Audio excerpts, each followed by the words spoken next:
Ducks fans, are you ready? You are listening to the Ducks and Pucks podcast. This is the #1 home for Anaheim Ducks talk and analysis.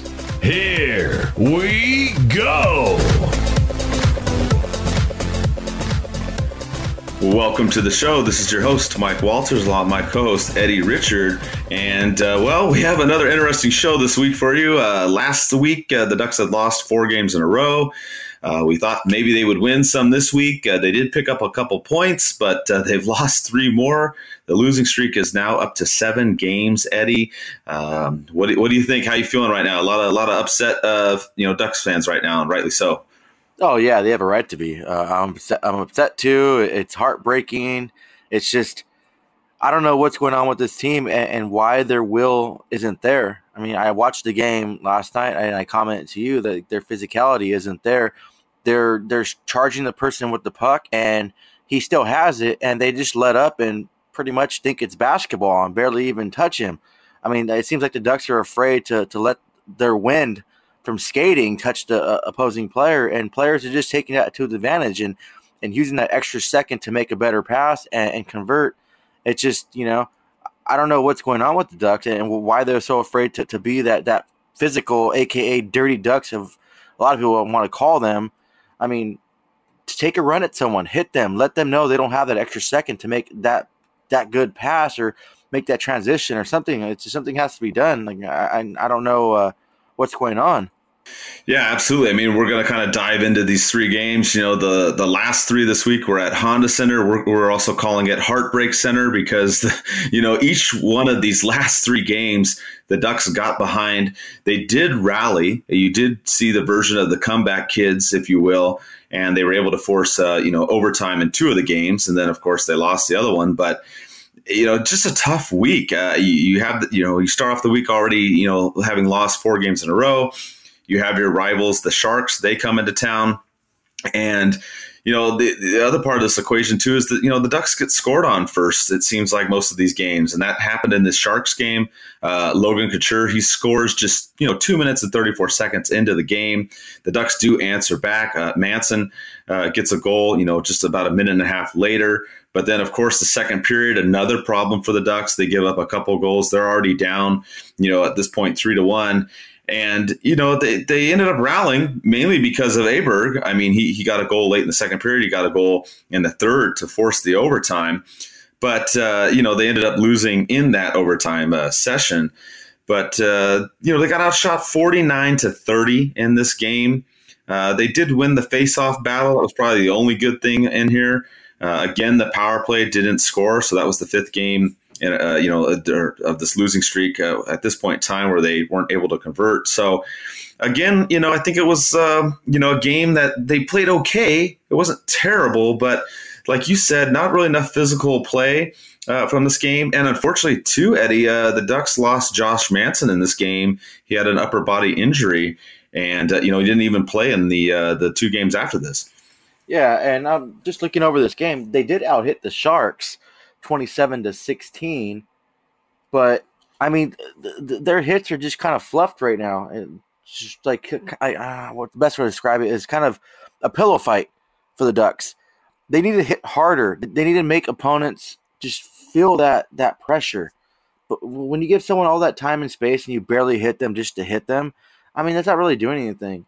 I mean, the Sharks game, it was just, it was cool they came back. They had, they were down a goal. Manson finally gets his first goal of the season, which is great. I mean, the Sharks, respond back. And then Aberg, oh, my God, Aberg, that goal was kind of bittersweet because I wish they would have won this game because it would have been more bragging rights. But that goal he undressed San Jose. Someone called the police because hashtag Me Too over there in San Jose because Aberg's goal was amazing.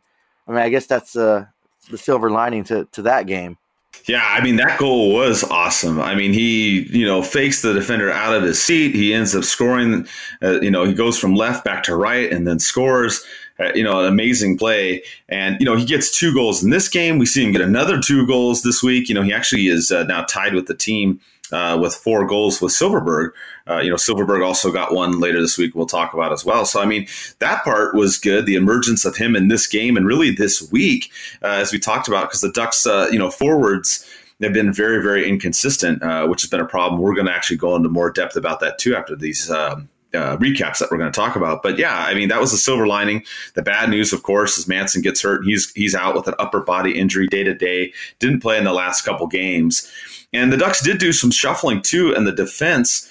They sent Schuster down to San Diego, which, I know a lot of people were hoping that Shin would get sent down because he's one of the ones that's been standing around just waving his stick at people as they go by and either score or get great scoring chances. So it looked like Carlyle tried to shake up the defense. He had Peterson, Larson, and Walensky all came up. Larson and Walensky did play in this game.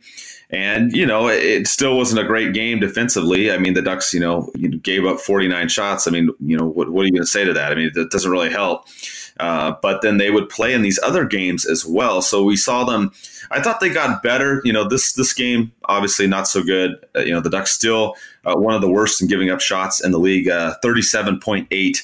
They give up a game, which is the second worst. They've actually moved ahead of Ottawa, so they're not in the cellar on that stat, but still a terrible stat. But I thought this game, they came in, they looked a little rusty. Obviously, the Ducks still having issues. I think they did get a little bit better. You see them, you go into the next game of the week, they played the Philadelphia Flyers. They still got outshot in this game, 36-25. They did win the faceoff battle, and they actually did get a power play goal. As we said, the power play drought in that losing streak, those first 5 games, they hadn't gotten one. So they got on the board there. But again, in this game, they got scored on first.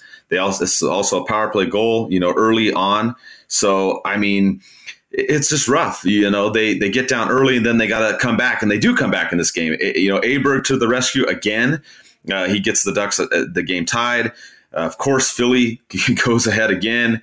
Aberg gets the Ducks back with a power play late in the third period to get the score to 2-2, and you're thinking, okay, great. He's on fire now. He's leading the team at this point, 4 goals. You're thinking, okay, they're going to go to overtime, all good. And no, Nolan Patrick, he scores. Not even like 30 seconds after Aberg. And then, of course, the Ducks end up losing this game. So they get a point against San Jose. They don't get a point against Philadelphia. I thought they did play better in this game, not necessarily the first period, but I think as the game went on, they did do a little bit of a better job. You also saw Getzlaf out there, jawing at Simmons. You saw them getting into it with the Flyers. I thought this game kind of brought some more of that physicalness that you were talking about that the Ducks have been lacking, Eddie. But it just still wasn't enough. They couldn't win the game. Oh, definitely agree. Philly came to play, and they came to win. They also had a 25 block shots, too. That's a lot of block shots. Ducks had 16 in that game. But Philly just had that not resentment. I don't know. They had that will and that fight and that killer instinct to actually go out there and win the game. They didn't want to tie it. They didn't want to go to overtime. They kept going, and the Ducks just don't have that instinct. And I haven't really seen the Ducks have that instinct at all this season. That comeback kids, those killer instincts where you do anything to win. You give it 110%. I haven't seen it this game. And Philly came ready to play, and they gave 110%. They wanted to win, and each one of their players played a full 60-minute game. And look what happened. They ended up winning. It's heartbreaking because I really thought the Ducks were going to lose that losing streak. However, Philadelphia came in there and proved us different. Yeah, and then you now see the losing streak goes to 6 games. Everybody's getting even more upset on Twitter and social media, understandably so. I mean, it keeps on going. And, of course, we're going to get into the whole Carlyle thing in a little bit. We've got some questions about it. Through our fan segment that we're going to do as well. And, we'll go into it, trust me. We'll, definitely talk about what's going on. The Ducks ended up losing this one. I did see them, have that comeback at least, in the Sharks game. This game, it seems like, they're giving up a goal, then they answer, and then they give up another goal and they answer. And that's kind of how all 3 of these games went this week. So, They then had New York, the Rangers, this past week on the last game, and you thought this would be the one maybe they had a chance. New York hadn't been playing that well. The King Lundqvist wasn't in net, and you thought the Ducks had a chance. But mind you, they also still didn't have Manson in this game, just like the Philadelphia game.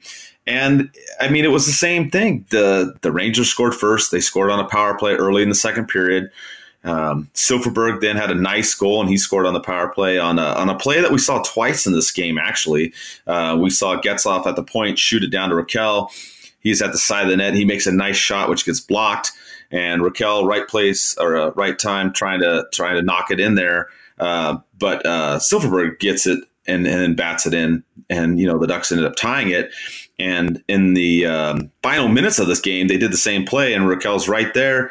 He hits it in, ties the game. Same type, almost identical play where Getzlaf's at the point. He passes it down to Raquel, and he's in the right spot. The Ducks are able to force overtime with just 25 seconds left to go. So I saw them getting a little bit better on the offense in this game. The Ducks actually did outshoot the Rangers, which I think it's only like the second time the Ducks have done it this season. I know you got some stats on that, Eddie, but still another disappointing game. They go into the overtime. They don't get it done. They go into the shootout. Both rounds, the Rangers score round 1 and 2. No need for round 3 because the Ducks couldn't get one at all. And, they got a point, which was great. And it was good to see Raquel and Silfverberg in these plays and getting a couple of those goals. But just another disappointing one, Eddie. I mean, putting the losing streak up to 7 games. Oh, yeah, a heartbreak. I really thought we were going to come over there and win. I just didn't like what I saw last night. I mean, I think the best part of last night was just hanging out with you finally. I mean, it's been a while since we hung out, and I guess the $14 beer that I spent. But, I mean, the last time we outshot an opponent was back in October 8th versus the Red Wings. We outshot them 27-21, and we ended up winning that game. And we tied with the St. Louis Blues, and it was a 31-31 shots even, and we ended up winning 3-2.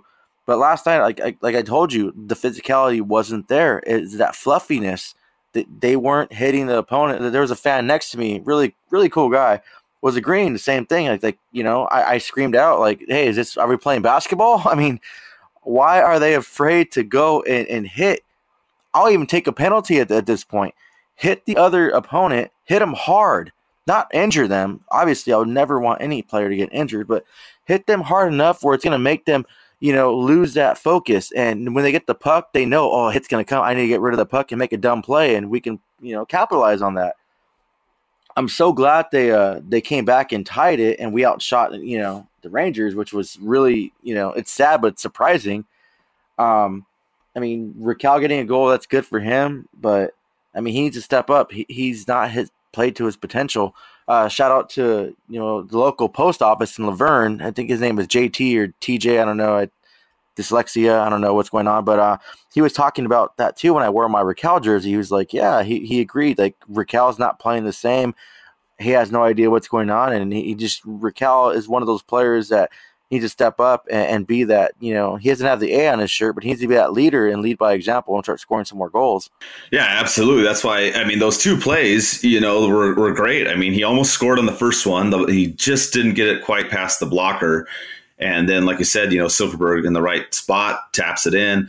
And then they went back to that play again, at the dying seconds of the game, and it worked. He had a wide open net, and he just slammed it home. So it was good to see him get on there because you're right. He's been one of the factors for the Ducks that has been a non-factor. I mean, he needs to get it going. I mean, if this team's going to, do better moving forward. The Ducks did also get Patrick Eaves back last night, so there was some good news on that front. He didn't get any goals or anything like that. He did play 10 minutes. He was on the power play for about a minute and a half. He actually, did have 1 hit in the game. So, he was out there, and it was good to see him back. I think that was a little bit of a lift to the team. It would have been better if they would have won, of course, but they didn't. So it's good to see that. But, we're still missing all these other players, which is still an issue, of course. Richie is still out. Roney's still out. Casse with his concussions out. Perry, of course, we all know. And then Comtois, of course, started out probably the hottest rookie that, was scoring points almost every night in those first 10 games, and now he's gone. So a lot of that is, kind of, been a downer for this team. and it's made it tough for them to win. So they lose these 3 games for this week, and now the streak is unfortunately up to 7. Some stats for everybody. I know some people, of course, as soon as the losing streak keeps getting worse and worse and worse, everyone wants to know what's the worst losing streak in Ducks history. Well, there's a couple of them. There's one, the very first one was 8 games back in October 1996. And then November of 2011 was the other time when, of course, guess who was coach then? Randy Carlyle. So that's where they're at in the losing streak. So they got these games coming up. We hope that they avoid it. But, looking at this, I will go with probably the biggest fan question, and we can go through all the other ones, Eddie. But we have Randy asks us, how many more games till Carlisle's shown the door if the team continues to play poor? And honestly, I think a lot of people are calling for Carlisle's head now. And I wouldn't disagree with you with what's going on. I do think there are some things going in his way. I think the number of injuries, obviously, with all these players is something that, in his defense, I'm not saying that it justifies the record and the performance, but I'm just saying that is probably why he's still here, because of all the injuries and because of all the rookies. But if this Ducks continue to lose, I don't see him staying around that long, Eddie. I don't know. What do you think? Oh, sorry, Mike. I had a sneeze. I'm allergic to bullshit. I think it's bullshit that, he's still here. He obviously was fired the first time, and I stand by my ground for a reason, and I think he should have never been brought back. Obviously, he's not, he doesn't adapt to variable change. He is not the coach that does that. It's just things get, rough. He goes back to what he's used to. It's just the same old thing. And if you guys watched that movie with Joaquin Phoenix, Johnny Cash, that one scene where they say, just like this, that's exactly what he's doing to the Ducks. The Ducks are a great team, and screw the injuries. It happens. It's hockey. Get over it. Okay, we understand injuries are going to happen, but other teams can adapt to that. I mean, I think it's shit that the Rangers can come over there and play their weaker goalie against the Ducks and then save, Lundqvist. I'm presumably going to play against the Kings or whatnot. I mean, that's a slap in the face. Like, oh, you know what? We're going to play the Ducks. Let's have a good time. Let's go to Earl Sandwich. Let's go to the beach. Let's go to Disneyland and be cool. Like, you guys can drink all you want because, we're going to outshoot the Ducks and we're pretty much going to win. Obviously, they didn't outshoot the Ducks, but they had that mentality of playing, their weaker goalie against us. And I think that's just that's a slap in the face to Ducks fans. That's a slap in the face to the team. And, I mean, I'll stand my ground and say Carlyle, he should be gone. He should have never been brought back. I mean, it's just, what's it going to take? We lost 7 in a row. Do you want it to go to 15 in a row? Do you want to go to the number 1 overall pick? I mean, come on. Something has to change. Obviously, out shooting an opponent just this whole entire season, that's a big problem. It might not be 100% Carlisle's fault because puck possession is a big problem, but shake things up. Fire your coach and let everyone in the team know, hey, if we could fire the coach, who's next? And you're not going to get a disagreement from me, on this. And we talked about this on a couple shows before. I talked to Kevin Bieksa before the season, and he was very candid with me about this whole situation. And he said that he did not agree with a lot of the things that Carlyle did, that they butted heads a lot. He believes that's why he was not re-signed. I mean, obviously, we all know his contract was a little bit high, but he was willing to go for a lower price and they wouldn't bring him back, he told me. And he felt that Carlyle would not survive this season. That's what he told me point blank. And he said if he doesn't make it, then he thought Dallas Eakins would be the one to replace him. That's probably part 2 of this equation. It's kind of getting ahead of ourselves on that part. But, the things that he was telling me, and then we saw how the season started, the Ducks kind of had a false sense of, hope, I guess. I mean, of course, they started off 5-1-1. But, you look at some of these statistics and what's going on. The Ducks have been, leaning on Gibson and Miller in all these games, trying to lean on the defense a little bit too much because – like you talked about puck possession, the Ducks, there's different stats out there, but if you look at the Corsi 4 stat for the Ducks, it's the worst in the league. It's at 41, 0.5, which is the worst. So that means the other team has the puck about 60% of the time almost, roughly, depending on how you look at these stats. But that's unacceptable. And a lot of that goes towards the shots. The shots for the Ducks are averaging 24.9 shots for, which is the league worst. And they were the worst in shots against, and now they finally brought it under 38. Woo! So now they're at 37.8, which is the second worst, only to Ottawa. I mean, it's a joke. I mean, these stats are terrible, and you look at what's going on with this team. I agree with you. I mean, I think that management is looking at it as, oh, you've had all these injuries, and you're dealing with all these rookie players, and you're trying to do all this stuff. But like you said, it's a bunch of BS. I mean, you can't look at that and then see the 7-game losing streak and be like, oh, okay, it's all good. We're fine. Are we going to go and tie our all-time record now? I mean, that's what's at stake in the next game coming up. If they lose, they're going to tie, twice the worst record, losing streak record of 8 games. And then if that happens, are we going to go for 9? I mean, I don't know. Something's got to happen because, like you said, he can't adapt his style, and we've seen that. And I mean, he's got all this rookie talent. We've seen flashes of it in certain games and then others. I think a big problem too, and I know you know this a lot, Eddie, is chemistry. And with the forward lineup, yeah, there's been players out, but the lineup has been different every single game when it comes to the forwards. The defense has been, pretty consistent here and there who they've been putting with. There's been some changes here and there, but the forward lineup's been all over the place. And if you don't have that consistency, like we don't see Cogliano, Silfverberg, and Kessler together all the time, which I know Silfverberg was out for a little bit, of course, so that affected that. But we're not seeing those lines put together. In the past, you at least had the first, second, and third line somewhat consistent, certain players, with each other, at least maybe 2 players with each other. And then the fourth line is just kind of whatever. And that's just kind of the way it works for most teams in the league. But with this team, it's like there's no rhyme or reason. We've even seen it when Eric Stevens is talking about the lineup. He's like, yeah, like there is no first line, there is no third line. They're just all out there. Well, that's a problem. When players don't know roles and certain players aren't gelling with people, and you could talk about it better than I can, but that's a problem because you're not getting a forecheck. The Corsi stats are showing that. The regular shots are showing that.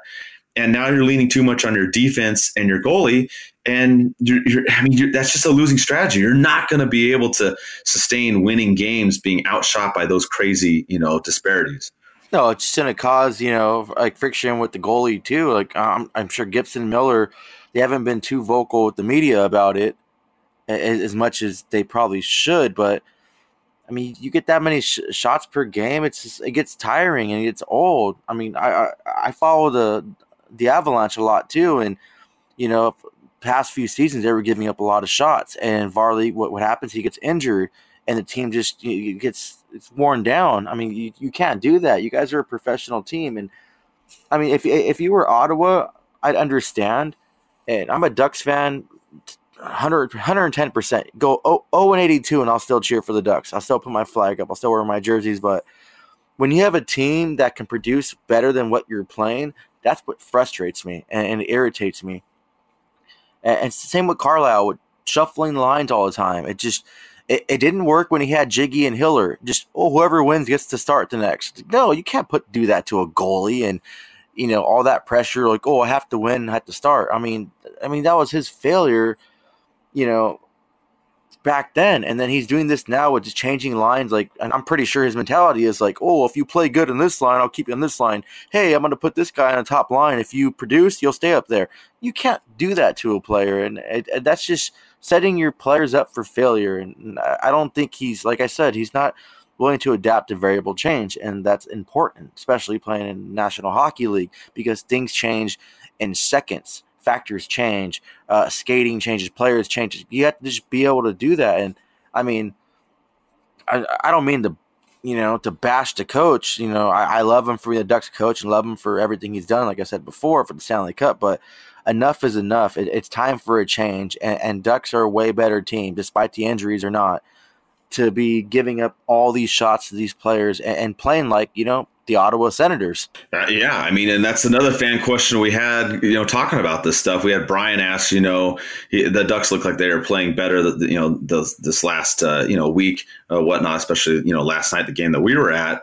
against New York. What are our thoughts? What are the glaring issues that they need to work on? Which we've talked about these issues. I think really the biggest thing on offense, and we talked about, is the lack of chemistry on the lines. Of course, there's going to be some switch up with injuries. We get that, but you're not seeing people gelling together that well. So that's been part of the issue. You're not seeing the puck movement working well as far as the passes. They're getting one pass and then a turnover or a missed pass, or then they're going back to the, dump it in like you're talking about, which is Carlyle's, go-to old school way of play. So I think that's been a big issue for them. Like I said, the power play was doing terrible for the last 5 games, and then these last 2 they finally did get a couple goals, which has been great. But their penalty kill also is only at 78.7%, which isn't great. That's another issue too. It's in the middle of the league, but still, you want your penalty kill to be over 80%. They're not doing it there. And, on defense, the thing that I didn't like is Schuster and Shen, which I was not a fan of these pickups in the offseason, but those guys stand around too much. They're like you talked about, Eddie, they're not placing the body on people. And even if it's, if they're not going to go check somebody hard, I can live with that. But you still need to put a body on these guys, tie up their stick, get between that guy and the net. Don't let the guy skate around you and just get a grade A, scoring chance. And that was just killer. That's why I'm so irritated with those 2 guys. And that third pairing we talked about in the beginning of the season, we said this is going to be an issue for the Ducks. Are they going to be able to, handle it? The top 4 haven't been great either, unfortunately. I can't really say that Manson, Lindholm, Montour, and Fowler have all been outstanding. They've done okay, and they've looked a little bit better in some of these games. But, of course, now Manson's out as well. So those are a lot of the issues I see, Eddie. I think you kind of touched on it. I don't know if there's anything else you want to add to it. No, 100% agree. I think we don't want to be a dead duck, like I said last show. I mean, everyone can see it, and it's up to the Ducks management to make some sort of change. I mean, Getzlaf's frustrated. I'm 100% sure Gibbs is frustrated, and just something needs to happen. And I have no doubt this team could bounce back from this, and they're not going to be in the Jack Hughes, sweepstakes like everyone's been commenting on Facebook and Twitter. I think we'll be better than that. We'll make the playoffs, but something needs to happen right now. Like, let's not wait till it's too late, especially when you see teams like we're being compared in shot wise with teams like Ottawa. That's not good at all.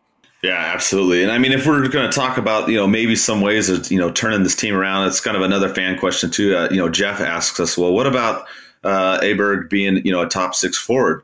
I say, hell yeah. I mean, if the guy's scoring these goals right now, just like Comtois was, put him in the top 6. Do something. If you got someone that's freaking on fire, figure some shit out. I mean, you got to get this chemistry stuff going with this team. You keep switching everything up way too much. I think the other problem too is, we've seen not just between the lines, Eddie, but you've seen this too, is that you've got guys that play center that are some nights are playing wing and then they're back at center and then the back. And it's like, you can't keep doing all that mixing around. I mean, unless you absolutely have to, because you don't have enough help with these centers, which of course we have seen that, but they keep, just shifting positions between some players, shifting players between lines. And I think if you got a guy that's rolling like Aberg, he should be on the top 6. Silverberg's been, doing better. Obviously, he's back. He was out, of course, but I think that's what you have to do. If it's keeping, Cogliano, Kessler, and Silverberg together, keep them together. Let them roll and do their thing. Then figure out who you're going to put with, Raquel and Getzlaf. With Eves back, if you're going to keep that line together, then keep that line together. I would say go with that, or maybe you throw a Berg up there with Raquel and Getzlaf, and then you go from there. If you're going to keep Eves with him, then put a Berg on the third line maybe, and then keep him there. I mean, they just got to figure it out. They've got to work out these kinks. Yes, injuries come up, and they got to adjust some things. But that's the biggest problem I see is that these lines, every night you don't know what the hell the lineup's going to be. You just don't know. And I think that's frustrating for the players. They even had a team meeting this week for like 30, 40 minutes before practice. They didn't even come out. They were talking about stuff. He thought maybe it would work and they would win that game, against New York. They did play better, but they didn't. So I do think that this streak is going to end. I do think they're going to start trending in the right direction. I just think there's a lot of growing pains going on. And if they've, got some of these players back and they can figure out what they want to do with the lineup, I think they'll get going.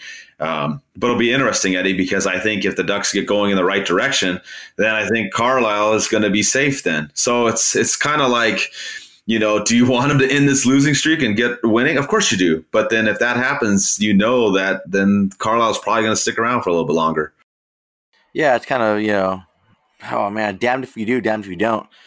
I mean, obviously, in my opinion, won't change. I don't care if we go on a winning streak, 3-4 games like that.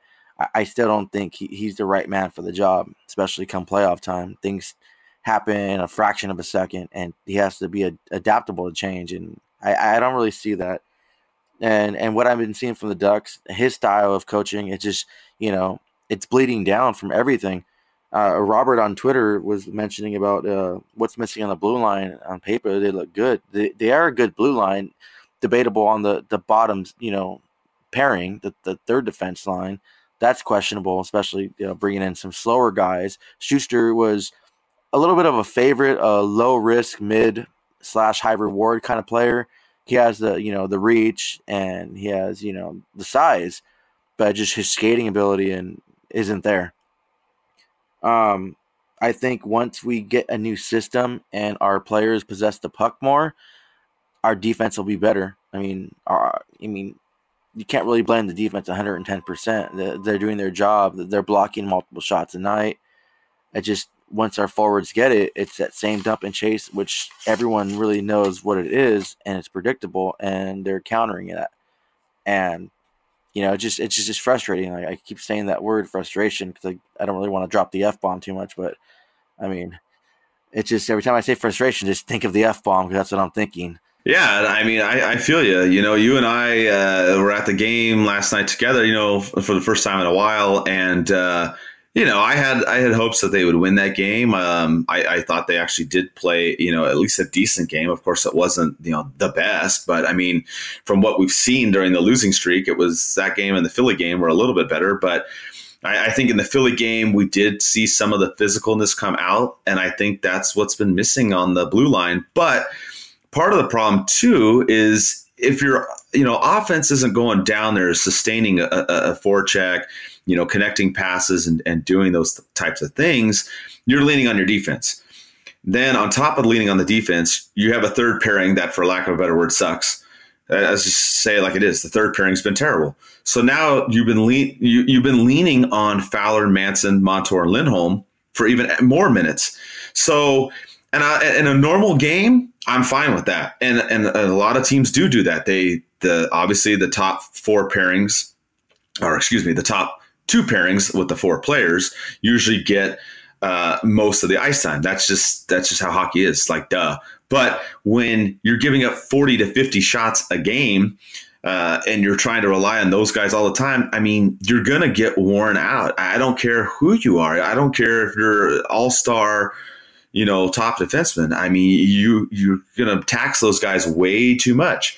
And I think that's the problem with the Ducks. I don't necessarily think it's the players on there, other than switching out some of the guys on the third pairing. But the top four is fine. It's just, if you're playing defense, 2/3 of the game, I'm sorry, you're going to get worn out. You're going to get tired. You're not going to check people as hard. You're not going to put the body as people as much because you're sucking wind.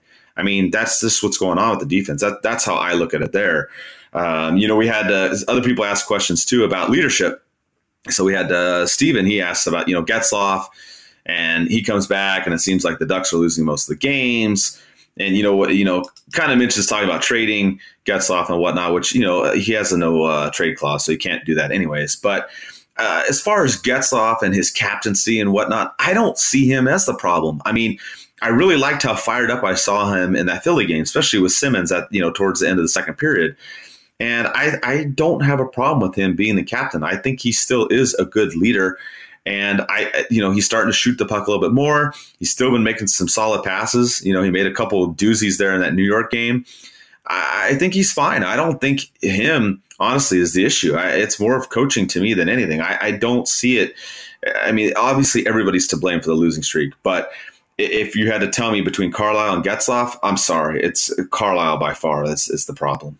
Yeah, I don't see Getzlaf doing the problem at all. Trading him with, or he can't be traded. He has that clause, but I mean, we need Getzlaf, and you're not going to find a center that can fill the void that he does. I mean, yeah, there's players like McKinnon, players like Sagan that are probably a little more skilled and faster, but what he brings to the game, his leadership ability, the veteran presence, his physical game as a captain, I think he's a fantastic leader. And I mean, I'd probably cry if I ever heard Getzlaf getting traded from the Ducks, because it's just synonymous.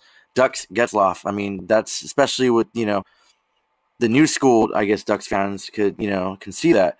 I mean, no, he's not the problem at all. I think he's probably going to be the solution, and by calling his team out, and he's real blunt, and he says things how it is.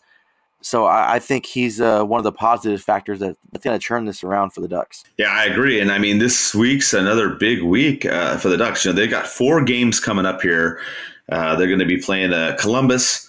Then they're going to go on a quick freeway road trip up to LA to play the Kings, who, oh, by the way, Jonathan Quick's gone for a while. But, I mean, it doesn't mean that that's going to be an easy game. Obviously, we saw what happened against New York. And, of course, this is a rivalry game. They have Calgary back at home and then Minnesota. So, I mean, these are some games, again, we talked about it last week that they could have won. We thought that they would at least win one of those 3 games last week, possibly 2. And, of course, they didn't. They did get a couple points at least. But you're looking at some of these games. I mean, you got Columbus on Sunday. You got to get fired up about L.A., especially being there. You know that they want to take us out just as much as we want to take them out. Calgary's another division rivalry. So, I mean, these are some huge games coming up. They need to start winning some of these games, and they need to start bringing that physical game like you talked about, Eddie. I think we're going to see it maybe against Columbus. We'll see, but definitely against LA, I think we're going to see. And that might be a game that the Ducks need. They might need some kind of rivalry game like that to get their motor running and get out of this rut. I mean, that's what I'm looking for. I'm thinking, obviously Sunday's a big game and they don't want to look past that game, but I'm really curious to see how they play that game on Tuesday the 6th against LA, Eddie. Oh, yeah, it's definitely going to be a big game. I'm looking at the one on the 9th, Minnesota. I don't know if you guys know this, but I actually hate the Wild more than I do the Kings. I think their fans, most of them, are just classless idiots. And very first time I've ever got physically, accosted by a fan from another team was at a Minnesota and Colorado game when I was stationed in Colorado. Fan decides to shove me over my jersey and tries to take a swing on me. Fortunately, it didn't end well for him. But I've been to numerous LA versus Ducks games, and they talk crap. It's part of the game. You go to their home, they're going to say crap. But, that's the game I'm looking forward to. But, right now, all I care about is Sunday and getting a win. Let's not make an infamous record and get that 8 game. Please, no. Let's beat the Blue Jackets. Let's ride the momentum. Let's beat the LA on the scoreboard, and preferably with the fist too as well. It's like we all love seeing that. Calgary, let's beat them. This kid named Johnny Hockey. He's still young. He doesn't deserve that name, Johnny Hockey. People are giving him whatever, Mr. 5'8" guy, my size. I should be playing. And then definitely just beat the crap out of Minnesota. Like, hopefully Richie comes back and they go to a shootout and Richie becomes the hero again. Remember last season we're at the watch party. I remember that. I was talking to you and your wife about that. She's like, you hate Minnesota, more than the Kings. I told you that story as well. But let's get these wins. Let's get Sunday and short-term memory. Yeah, we have a bad track record. We have a bad season so far. Let's change it on Sunday. Please. I'm begging for that. Yeah, Columbus is no team to snuff at. They're 7-5. It's just not a little bit over 500. They did just beat the Sharks 4-1, and they're also going to play the Kings the night before. So we're hoping that, they'll be a little bit more tired and we can, rebound and take advantage on Sunday. So that's something to look forward to too as well. So hopefully Columbus and the Kings beat the crap out of each other on Saturday night to help out the Ducks on Sunday. So those are some things to look forward to as the schedule's coming up here, in this next month. We have some other fan questions too from George. He kind of talks about the league. And I know, Eddie, there's stuff you want to talk about. League-wide news too. There's been some things going on, some stuff about gambling and whatnot. There's also some kind of domestic violence player that I guess he wants to come back. Of course, he's associated to LA, so go figure. So we'll talk about that too. But George does talk about the league, and he wonders what we think about some of the teams out there since Vegas and Washington aren't doing as good as they were last year. Obviously having been in the Stanley Cup, and then Montreal's doing better. And yeah, I am a little surprised. Vegas, I did go to the home opener, and they got smacked by Philly in that game. And, the season hasn't quite gone as well as they expected, and same with Washington. So, yeah, I am a little bit surprised on those teams. I did think that, it would have been a little bit different to start the season. And it is kind of interesting. I don't know. What do you think about, some of the stuff going on around the league? Any surprises with some of the teams? The Penguins are hanging out there in first, which isn't much surprise. So is Tampa. But anything else surprise you? I mean, obviously, like George was pointing out, Washington and Vegas not doing as well as we thought. What do you think? Thoughts around the league. I actually like this question. I'm kind of disappointed and frustrated and kind of borderline disgusted how the league is going now. It seems like players and teams aren't really that. It's not that hard hitting. The fighting's down. I understand, about the brain issues and everything like that. But I mean, hockey. I mean, the integrity of the game is it's a hard hitting physical sport. And I'm sorry. I mean, no disrespect to any player that suffers from a head injury, but I would honestly give up my life and my brain to have that fraction of a chance to play in the NHL. I mean, that's a dream come true. And it seems like the league is trending downward on the fighting and hitting. And that's what's one thing that's bothering me. And I mean, I'll probably make a video because I probably won't be allowed to say the things I really want to say on this show. And Mike will probably kick me off DucksNPucks, which I do not want to happen. But hey, we are starting to cuss a little bit more. Yeah. So, we are getting a little bit more real on here because, well, hey, we're frustrated. And like you said, it's bullshit what's going on. Oh, so. Yeah, definitely. The Vegas situation, I think that, come on, it's Vegas because I'm a whole different person when it comes to Vegas. I mean, I'm like a third person. You can call me Split from the movie because I go to Vegas and I'm inebriated, negative before I get there. Yeah. I think that's everybody. I think teams, when they first went to Vegas, got a little bit too Vegas flu happy and didn't take them seriously as a franchise. Now teams know, hey, we're going to go to Vegas. They almost won the Stanley Cup. We need to get our crap together and let's not put, money on black or red, and let's not get that extra drink. Let's just really focus and go to bed early. As far as that, and Washington, come on, they just won the Stanley Cup. I'm pretty sure the whole team is still hungover from Ovi's binge. So yeah, I mean that's a given. And then also, I did want to talk about a question that Jennifer wrote on Twitter, Mike. Jennifer is really cool. Really sweet lady. I love talking to her. I consider her a friend, even though I never met her. She was nice enough to send me an Avalanche jersey, an old school one that I really wanted, and I love it to death. I actually made a donation to the Veteran Center in her honor for giving me that jersey.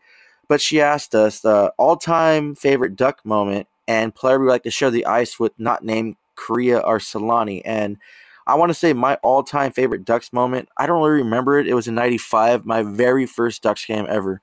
That's when I fell in love with the game. I fell in love with the sport. And I was supposed to go to a Kings game, but, I guess they were out of town or they weren't playing. So my dad went to Ticketmaster. That's how old that was when those were around. And they said, hey, well, there's a team in Anaheim called the Ducks. And my dad's like, well, what the hell's the Ducks? And he got us tickets, and we sat, I want to say 9 rows from the glass. A puck went and almost hit me and scared the crap out of me. But I think that was my favorite Ducks moment because I became a Ducks fan from that game. So, I mean, I'm bandwagoning from 95, if you want to say that. And a player I like to share the ice with, I want to say Patrick Wall. I started watching and following the Avalanche in '97 because Patrick Wall went ballistic when a goal got allowed. I think it was against Dallas, and he threw his net and screaming. I'm like, dude, a goal went past him, and I started being infatuated with goaltending and his style of play. So basically, I just fell, as my second team, I fell in love with the Avs because of him. And then getting stationed in Colorado, I was, brand new in the Army as my second duty station. And I mean, my first, I was in Kansas, I was in Texas, away from the Stars, so I didn't really get to go to a game over there in the summer. So I went to the Pet Center in the Avalanche and their staff and their fans were just amazing. They took me in as their own. They knew I was a Ducks fan at heart, and when the Ducks came and played, I repped my Ducks jersey, and they didn't care. And they were the most classiest and great fans, and I have a lot of friendships from them. It's just from that experience that still message me on Twitter, or they'll text me asking how I'm doing. It just, so sharing the ice with Patrick Wall, which is my favorite position in hockey is goalie, which I've never been that good at. I'm starting it now again in the beginner league, but I'd like to share the ice with him and talk to him, have a beer with him, and just kind of pick his brain and how to be a decent goaltender, especially me playing beer league. So I mean, I don't know about you, but that's mine. So what's your favorite all-time Ducks moment, Mike, and a player you would like to share the ice with, not named Lonnie or Korea? Yeah, and I think kind of an obvious choice would be when the Ducks won the Stanley Cup, because I was there for every single playoff game that year, and then they won. So, I mean, but that's an obvious one. So, I mean, that's everybody's favorite moment. So, besides that, I would go with really the Ducks' first game, because that's how I got into hockey. Back then I was, 14, and my mom had bought one of those mini plans back then. She didn't buy the whole season tickets. That's how we started out. And she was, because I'm a big Angel fan, and the Rams are still in town. They used to play at Angel Stadium as well. So then here's this, Honda Center is built across, the riverbed, and, this is the next team, and, let's, go with the Ducks. So I'm like, okay, cool. Let's go for it. And I went to that first game, and of course, everyone knows they lost that first game, of course, to Detroit. But ever since then, I was just really into it, because we never had a team locally. A lot of I followed Pittsburgh in the late 80s and early 90s because there were no Anaheim Ducks. So, that's my other team. I know some people give me crap for it, but I really don't care. Some people have a second team that they like, and if they do, that's fine by me. If you don't like that, then whatever. But that's who I liked originally. And, of course, when the Ducks came, then, yeah, that was my team. And that first game, I was really into it. And after that, we bought season tickets. We split them with a couple other fans for a couple years, and then we just had our own season tickets. And then, because of finances and whatnot, we had to go back to the mini plan for a little while. And then obviously now the last few years have been back to the full season tickets. And that's my best moment, really. And, if I had to pick a player really to hang out with, not named Korea or Solani, for me, it would be J.S. Shiger, another goalie.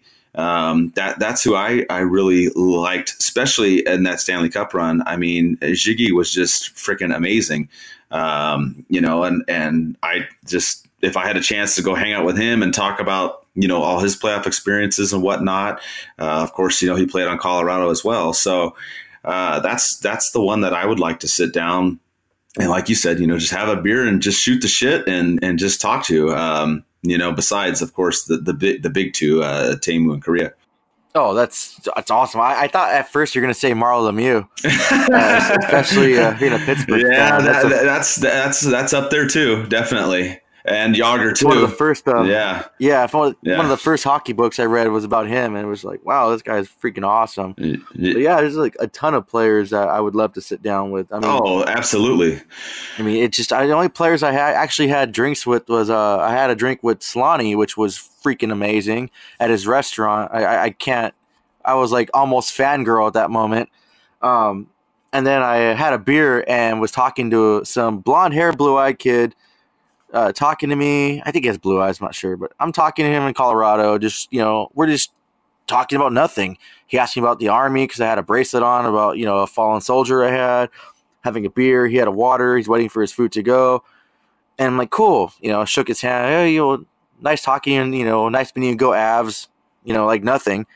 I go downstairs and I see the same guy signing autographs. I was like, wait, who is that? That's Gabe Landeskog. I'm like, oh my God.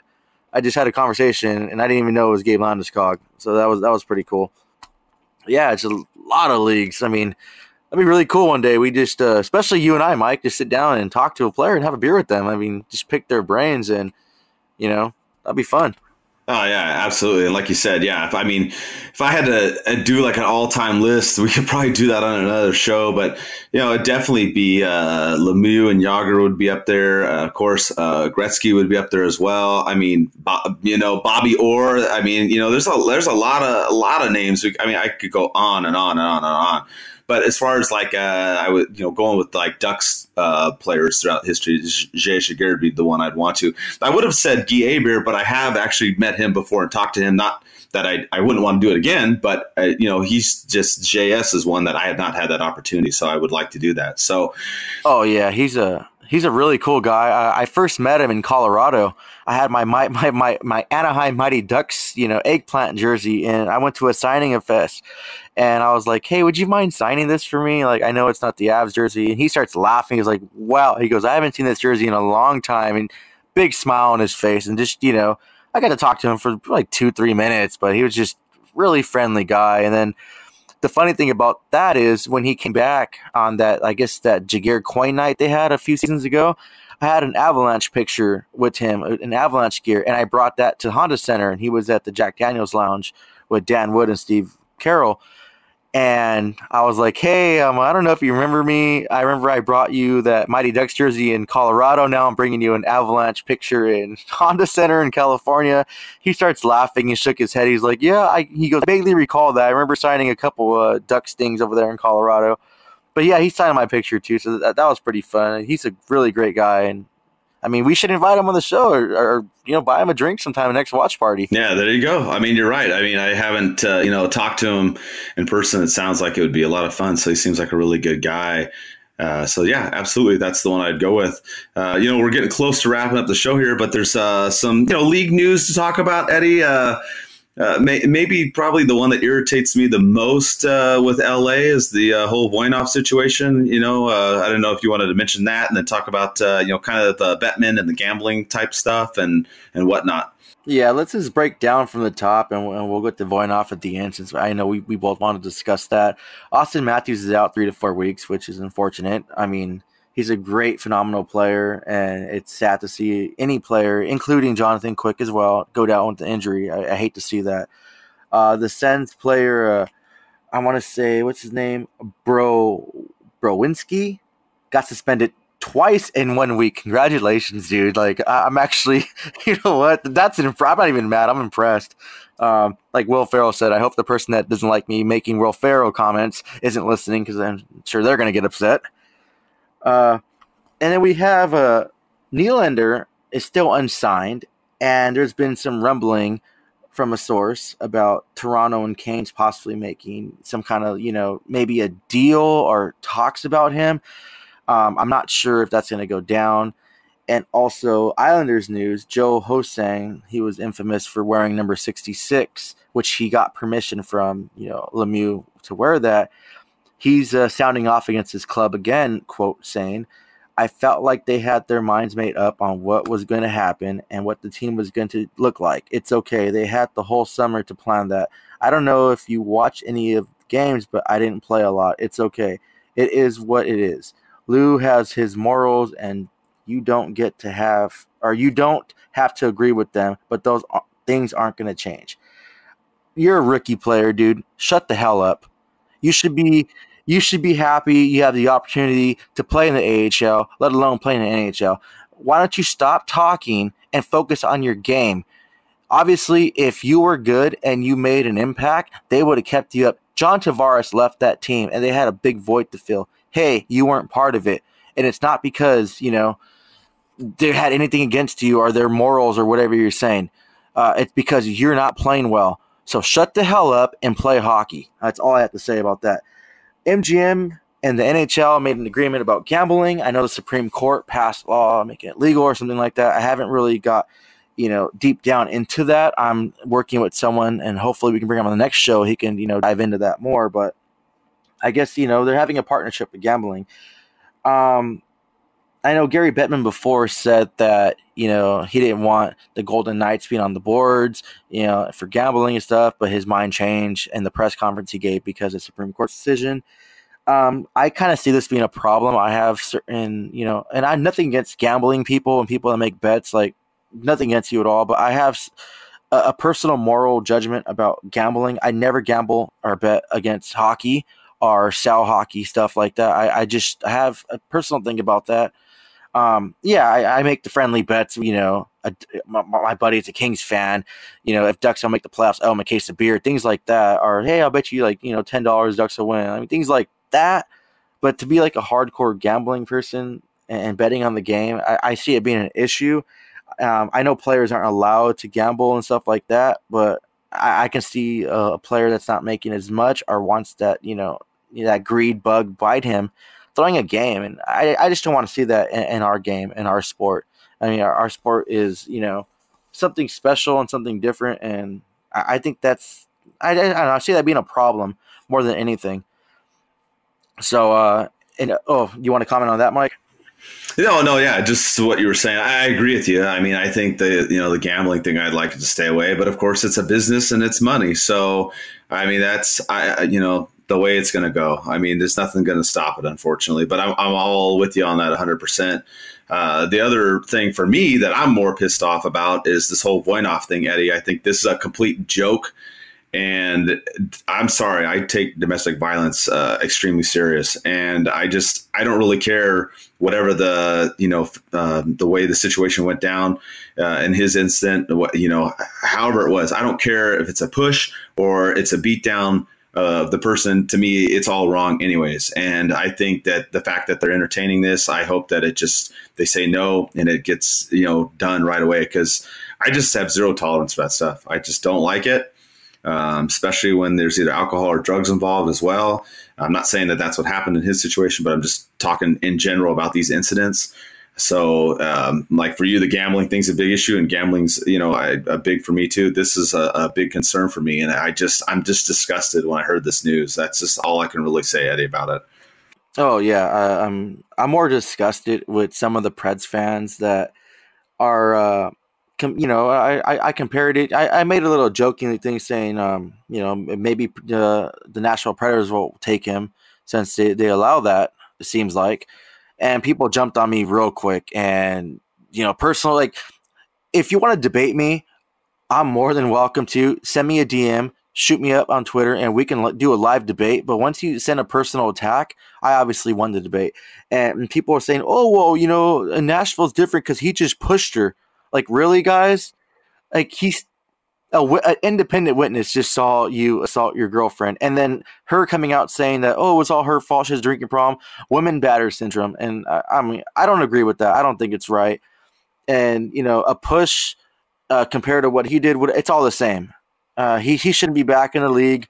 He paid his price. He was in jail. Cool. And he went through counseling. Good, great. And I wish you all the best. And I wish that really changed you. But the fact is, if we let this happen in the league, and what stops it from anything else? And I know other players have been in trouble and the league didn't do anything and they're still, playing, or they have, charities and they contribute to the league. But this is a whole new world right now, and that's not acceptable. And things are bad in this country with, people killing each other, especially significant others. So, I think this just kind of opens it like, hey, well, he did this. He went and played in Russia for a few years and still got his money, tax-free money. And then he's just going to come back and think everything is okay. Like, no, it's not. Watson, him, they shouldn't be playing. But, that's just my personal opinion. If you guys think differently, like I said, I'm welcome to debates as long as there's no personal attacks. But, that's kind of done and done. I kind of want to end my my hockey news segment with the Kevin Weeks quote he posted on Twitter, and I think that it's really powerful, and it really explains how much the game means to him and myself, and I agree. So, quote, he says, "We respect all men/women that have built our sport to where it is, as well as doing so now. The game belongs to nobody. No region, city, country, background, gender, etc. The game is bigger than all of us, and it is all of ours to enjoy. That's the essence of hockey at the NHL." End quote. I think it's a very powerful statement. Hockey is a great game and a game that I love, and I'm deeply in love with the game. And I think that, to end my hockey news, I think that's the best quote, and we should all live by that quote that he said. So thank you, Kevin Weeks, too. And if you want to be on the show, go ahead and send me a DM and we'll make it happen. Yeah, I agree. I mean, it's a very, very powerful quote, and I think that's why we like doing this show, and we like writing the articles, and we do the social media stuff. And that's my biggest thing too, as far as you kind of touched on it too. If you want a different of opinion, like if you think Carlyle should still be the coach and you don't think he's mainly responsible for this, and you think it's all the players instead, or you think it's something else, I mean, I'm more than happy to debate that too and talk about things as well. I'll do it openly on social media. You can, call me. I don't care. I'm totally down to do it. But like you said, at least do it in a respectful way. And I think that's kind of unfortunate that that's what we've gotten away from, especially in social media. Everybody can, make a fake account and argue things, or even not a fake account, and still go on there and think that they can, be rude, basically. So that's my only caveat to that. I'm all about debating, and I love going to the games, hanging out with people, outside in the hallway in between the intermissions. And it's fun talking to other fans. And we're talking about, whether or not this is what's going on here, or what did you see there? And it's all in a good, natured, friendly way. So that's what I look for too. And, kind of to wrap up the show, basically, we still have our Patreon website going, and we appreciate the support from all you guys. We had some donations too, this week from just like random people that didn't even do Patreon. They just donated to us. So I'm extremely thankful for those. We're still giving away the $200 Cool Hockey gift card each month to a Patreon person. And we will be giving away the Scott Niedermayer tickets for that retirement jersey, as well as a Scott Niedermayer used game stick. The winner will get both. So it's kind of a big thing. So if you want to sign up, you just go to www.patreon.com/DucksNPucks. You can sign up for $1, or you can sign up for more. If you sign up for $5 or more, then we send you a T-shirt and probably a few other goodies. I've been trying to throw some things in there, and that's worldwide too, I want you to know. So we've had people, probably just want to give a shout out in general to a lot of people. Of course we have listeners in the US and Canada. I mean, that's the main two areas, but we have a lot of people in Europe and several countries over there. We've had people in Mexico. We've had people in South America, Australia, China, Japan. So, I mean, there's people that listen to, our show, and I'm sure they listen to other shows and read other articles from other places as well. But it goes back to Eddie's point that, this sport breaks everything. I didn't think starting this show and website, I thought, most people in the U.S. and Canada are the ones that are going to listen, which is true. That is a big chunk. But there are people worldwide, different races, different religions that like this sport. And I think that's what makes it great. I know a lot of the other sports reach around the world too. But, I love hockey, and I love the impact and the fact that we can, have someone in Ireland telling me about listening to the show, or someone in Spain, or someone in Sydney, Australia. I mean, it's pretty crazy. So I'm happy for that. That's awesome. That's really awesome. And if you hear a single female in Australia and listening, go ahead and slide into my DMs, because I think a lot of Australians are, my crush, Margot Robbie. I mean, wow. I mean, anything to get close to her. So that's just a joke, though. Yeah. Hey, we got to go to Australia. I mean, I got to take some Duck stuff over there. Actually, I've sent some Ducks and Pucks stuff to Australia, So anyways, it's just been great. We appreciate all the support. Don't worry, the Ducks are going to get out of this a win. Of course, we don't know, but we hope next week, and we hope especially on Sunday against Columbus. So with that, we'll be back in a week again, and let's go Ducks.